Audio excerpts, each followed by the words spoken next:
Hey guys, it's Ryan coming at you from San Diego as I'm waiting for it to clear for me to get across the road. All right, perfect. There we go. Hello. Wow. Today was a rough morning, I'll be honest. Rough morning. We had to do a workout called Cindy, and it's pretty funny. It's 100 pull-ups, 200 push-ups, 300 squats, and that's only a third of the workout. So I did that at 5 a.m. this morning. Now on our way up the coast, or down the coast, down the coast. And today's topic, I wanted to talk a little bit about a major foundation that is a very important, especially in today's world, called who do you listen to? And it stems from information. Information these days gets lost. There's so much information, even like, I know that this is a web series, but there's so much, I don't even know, I know the amount of content that gets uploaded to the internet is astronomical. Like every second, it's like hours and hours, and like, hundreds of hours worth of content gets uploaded, I'm sure, every like 5 seconds.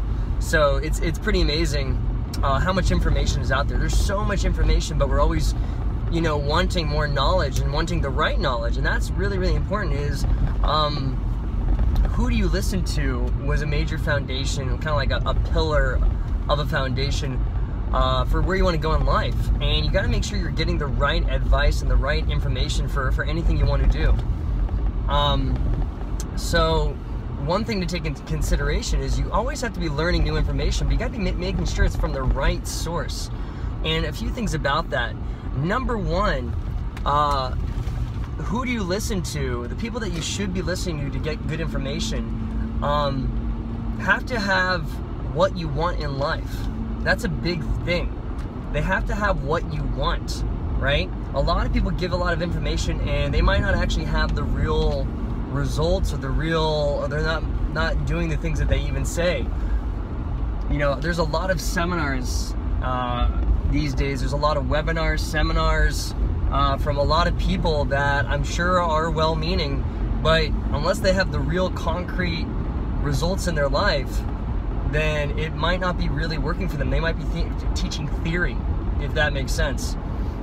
A good example these days is, he's a hot topic, Donald Trump. Donald Trump is, a man who's, currently running for president. That's a whole other subject at a different time. But in the business world, at least, he's a very successful guy. Now, he wrote a lot of books on success. He wrote a lot of books on business and, getting wealthy. And the problem is that, here's the thing, he didn't actually write the books. And a lot of people don't know that. They think he did. It's not true. He had a ghostwriter. He sat down with somebody who is a professional writer, told him his story, told him his thoughts on it, and the ghostwriter wrote the book. It's a way to save time and energy and not be spending, hundreds of hours in front of a computer thing. He's, guys that runs multi-billion-dollar industries. He doesn't have time to do that. So a lot of successful people actually hire ghostwriters. It's the same thing with a lot of people right now. When they do marketing, they're marketing on how to do something, right? How to do this, how to do that, and it doesn't necessarily mean they have the results in their life. So you got to be really careful where you're getting your information. And just a good rule of thumb is, number one, the person has what you want in life, and number two is they've been where you are, right? So some people who are highly successful, and they're highly successful in their industry, but then they had like, a Harvard degree or maybe they knew the right people, or they already were well off at the beginning. I don't know if that, I'm sure they have good information, but I wouldn't say it necessarily counts to the maximum. You got to make sure, number one, to get it from the right people, and number two, they have been where you are, so they know the road to success, that you can follow the same blueprint. And that was what I was told. So you should always be listening to those people who are actually succeeding in their thing. My friend, it's very easy. If you are in a sales organization, you should be listening to the top 20% of that sales organization who are making the sales, especially if they sorry if I scoot over, especially if they started from the bottom. If they started from the bottom of the ladder, then you know that they had to go exactly the same route, right?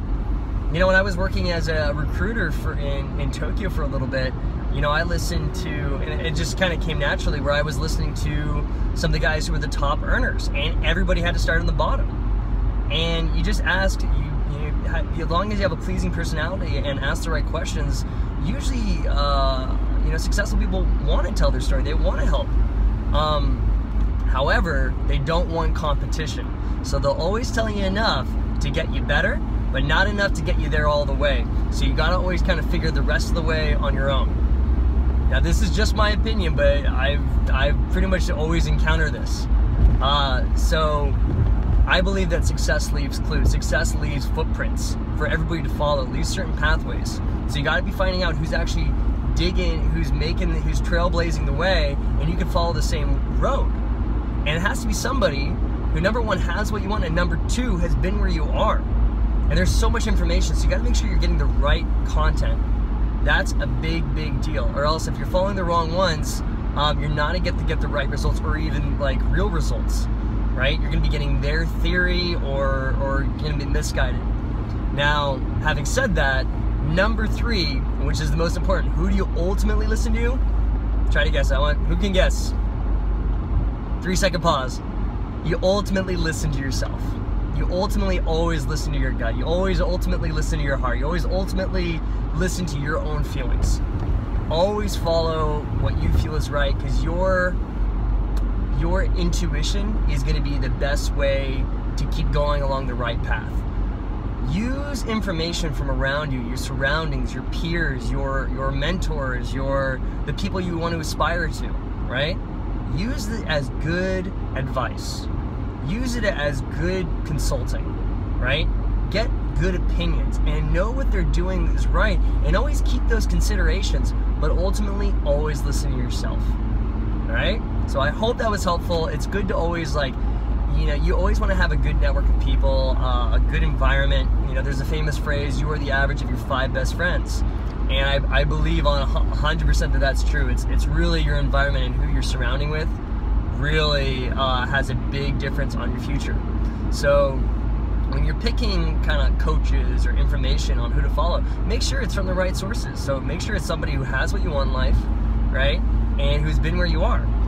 You know, a lot of, you know, my last website, which was Tokyo Fun Hunter, when I was living in Tokyo, I basically was a lot like foreigners. I went out there and did everything, and I didn't have a plan, and I was completely broke when I started. I went over there like just backpacking, and then one thing after another kind of led up. So I definitely, you know, I've lived that lifestyle of kind of traveling around Asia for 5 years and doing all types of like different stuff.